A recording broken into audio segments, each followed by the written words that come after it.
Clark County Today is presented by Cano Real Estate. Hire an agent, get a team. Learn more by visiting canorealestate.com. Hey everyone, Chris Brown here with your Monday edition of the ClarkCountyToday.com video update. 4 people were injured during a domestic violence incident in Vancouver Sunday night that ended with an officer-involved shooting. Vancouver police were called to the Park Central Apartments in the Rose Village neighborhood shortly after 11 on reports of an assault with a weapon. Shortly after they arrived, a man armed with a knife confronted them. 2 officers fired, striking the suspect. He was treated at the scene and then transported to an area hospital in unknown condition. Now, officers learned the suspect had allegedly broken into his girlfriend's apartment where he stabbed her. 2 other people fought with him inside the apartment and managed to get him outside, where the confrontation with police began. The girlfriend and the 2 other people were also taken to the hospital for treatment of their injuries. The officers involved are on critical incident leave per department policy. The investigation will be led by the Southwest Washington Independent Investigative Team, led by the Clark County Sheriff's Office. Over the weekend, Clark County added another 108 new COVID-19 cases for an average of 36 per day, continuing an upward trend in new cases since Labor Day weekend. No new deaths were reported. There are currently 134 cases considered active in Clark County. 29 confirmed cases are hospitalized, with another 11 awaiting test results in area hospitals. Now, one area of concern, though, according to Dr. Alan Melnick, the county's health officer and public health director, is that we're seeing beds at skilled nursing facilities filling up, and that could leave hospitals without a place to send people. That could potentially lead to a decrease in available hospital beds. With the weather expected to turn cooler and rainy by this weekend, there are also growing concerns about indoor gatherings, leading to even more cases.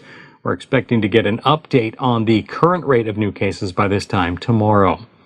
Well, on Saturday evening, the Fort Vancouver Regional Libraries team got a soggy curveball. Contractors working on a new school building to the south of Fort Vancouver Regional Libraries Operations Center on Mill Plain Boulevard accidentally broke an 18-inch water main.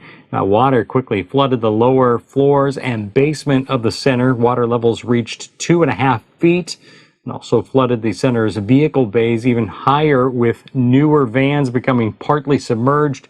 Our own Jacob Granneman checked out the damage this afternoon. Thanks, Chris. I'm here at the Operations Center, and as you can see behind me, it's the loading dock where the water surged in from the construction site to flood the entire bottom floor of the facility. Just went through the facility with Tack Kendricks, who was able to show us a lot of the damage and just so many computers, so many books that are just completely destroyed. It's going to be many months' work for the library to recover from this, but the process has already begun, so let's hear a little bit more about how that is happening. In many ways, the section that was impacted the most is sort of the life cycle of the book. New books coming in, old books leaving, our mailroom facilities, our facilities are way in which we connect books to different branches, etc. We're all housed out of this building. Our assistant fleet and facilities manager here contacted almost immediately when this happened. He was here. One of the things that he did valiantly was you saw the loading bays, you saw all of our vehicles are normally either parked in those bays or here. He had to, I assume, wade through water to get in, to get literally the box with all of the keys in it and try to get as many vehicles started and out as we could. We are looking at it from a number of different angles, one of which is that we have obviously for the last 6 months been able to do quite a bit of operations remotely from telecommuting, renting a building, finding some space or spaces for us to move our operations, because we do believe that this building will be at least a couple of months before we can really be back in the building. So we'll need to figure out where we are going to house ourselves in the days to come. All right, thanks, Jacob. The areas affected house the library's fleet and facilities, IT, collection, development operations, storage, and the mailroom. Though the top floor of the building was not damaged, the building's power and HVAC systems were affected. The full extent of the damage is still being assessed. Well, there was some interesting news out of A over the weekend. The casino floor will soon have a makeover. And, of course, the really big news, well, we'll just let Paul Valencia tell you about that. Big changes are coming to A. In November, the new parking garage is set to open on schedule and on budget. In a couple of weeks, A will increase its gaming space on its casino floor. But the huge news announced Saturday, a new hotel is in the plans. A 14-story glass tower that will be right off of I-5. It will be one of the tallest buildings in Clark County when it is complete. Construction on the hotel is set to begin in early 2021. Great stuff. Thanks, Paul. Well, problematic algae blooms continue to prompt warnings for both Lacamas Lake in Camas and Vancouver Lake.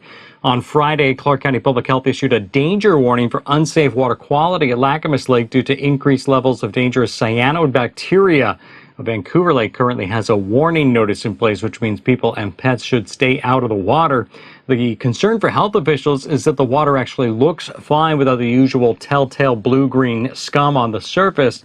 Neighbors near Lacamas Lake believe a malfunctioning biofilter may be leading to the problems there. You can read more about the situation by checking out our full story at clarkcountytoday.com. Well, continuing our series of profiles leading up to the November 3rd general election, candidates for the 49th Legislative District faced off in a virtual forum hosted by the League of Women Voters of Clark County late last week. For position 1, incumbent Democrat Sharon Wiley is facing a challenger for the first time in 4 years. This time it's Justin Forsman, a relative political newcomer. In position 2, Republican Park LaFay is hoping to unseat Democrat Monica Stonier. Among the topics discussed were the COVID-19 pandemic, homelessness, policing, and systemic racism.